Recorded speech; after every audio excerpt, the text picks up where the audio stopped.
بسم اللہ الرحمن الرحیم۔ امیر المومنین کا مکتوب نمبر 14۔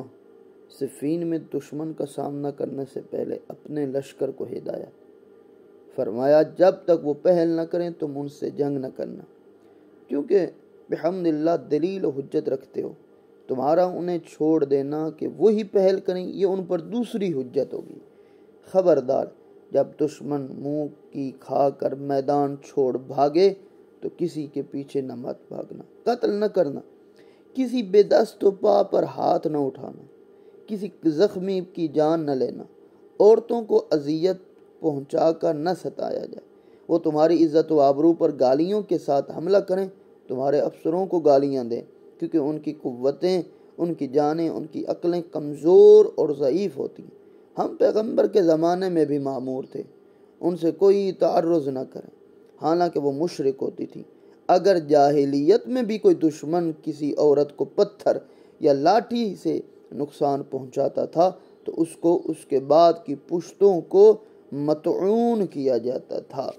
امیر المومنین نے جنگ کرنے کے طریقے بتائے ہیں۔ ایسے نہیں ہے کہ بندہ اٹھے اور جا کر دشمن کی بستیوں کو، سب کچھ کو آگ لگا دے، عورتوں بچوں سب پر ظلم و ستم کرے۔ پھر ایک اور جگہ پر جب لڑنے کے لیے دشمن کے سامنے آتے تھے تو بارگاہ الہی میں عرض کرتے تھے، دعا کرتے تھے، بار الہ دل تیری طرف کھینچ رہے ہیں، گردنیں تیری طرف اٹھ رہی ہیں، آنکھیں تجھ پر لگی ہوئی ہیں، قدم حرکت میں آ چکے ہیں، بدن کمزور پڑ چکے، بار الہ چھپی ہوئی عداوتیں ابھر آئی ہیں، کینہ کی دیگیں جوش کھانے لگی ہیں۔ خدا بندہ، ہم تجھ سے اپنے نبی کی نظروں سے اوجھل ہو جانے، اپنے دشمن کے بڑھ جانے، اپنی خواہشوں میں تفرقہ پڑ جانے کا شکوہ کرتے۔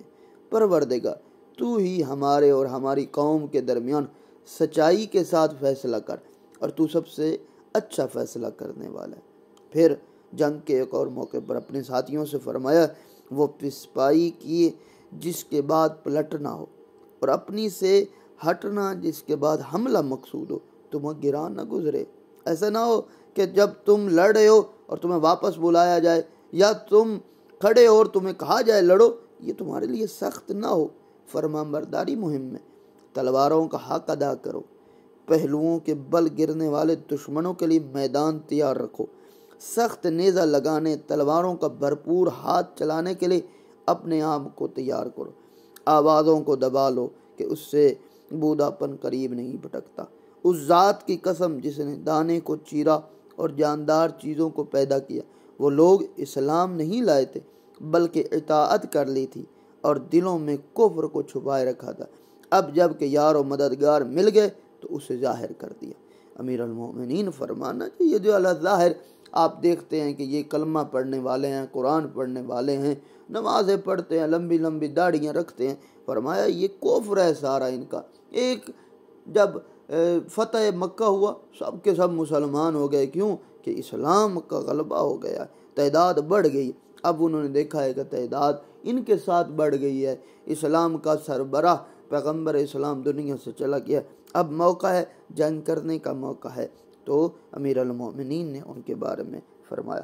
معاویہ کے خط کے جواب میں، جب معاویہ نے خط لکھا اور امیر المومنین اس کو جواب دے رہے، تمہارے یہ مطالبہ کہ میں شام کا علاقہ تمہارے حوالے کر دوں، یہ اس وقت جب امیر المومنین خلافت پہ آئے اور کہنے لگے کہ خلافت میرا حق ہے اور یہ ساری مملکت میرا ہی حق ہے، میں جس کو چاہوں یہ مملکت دوں، تو اس کے جواب میں امیر المومنین فرمایا، میں آج وہ چیز تمہیں دینے سے رہا کہ جس سے کل انکار کر چکا ہوں۔ تمہارا یہ کہنا کہ جنگ نے عرب کو کھا ڈالا، آخری سانسوں کے علاوہ اس میں کچھ نہیں، تو تمہیں معلوم ہونا چاہیے کہ جسے حق نے کھایا ہے وہ جنت کو سدھارا ہے، اور جسے باطل نے لقمہ بنایا ہے وہ دوزخ میں جا پڑا ہے۔ رہا یہ دعویٰ کہ ہم فن جنگ اور کثرت تعداد میں برابر، سب برابر کے ہیں، تو یاد رکھو کہ تم شک میں اتنے سرگرم عمل نہیں ہو سکتے جتنا میں یقین پر ہوں۔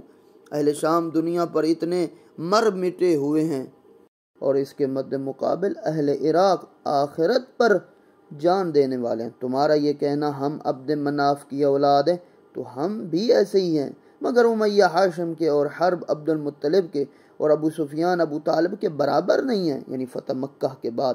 چھوڑ کر بھاگنے والا وہ لوگوں کے برابر نہیں ہو سکتا جو لوگ رسول اللہ کے ساتھ رہے ہوں، اور اسی طرح جو برا نسب رکھنے والا ہے وہ اچھے نسب کے ساتھ برابر نہیں ہو سکتا۔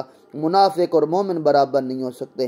کتنی بری نسل ہے، وہ خاندان ہے جو جہنم میں گر چکنے والے اسلاف ہی کی پیروی کر رہے ہیں۔ پھر اس کے بعد ہمیں نبوت کا شرف حاصل ہے، جس کے ذریعے ہم نے طاقتور کو کمزور، پس کو بلند، اللہ نے عرب کو اپنے دین میں جوک در جوک داخل کیا، اور امت میں سے کچھ افراد خوشی سے ناخوشی سے اسلام لے آئے، تو تم وہ لوگ تھے جو لالچ اور ڈر سے اسلام لائے اس وقت کے جب سبقت کرنے والے سبقت حاصل کر چکے تھے، مہاجرین اولین فضل و شرف کو لے چکے تھے۔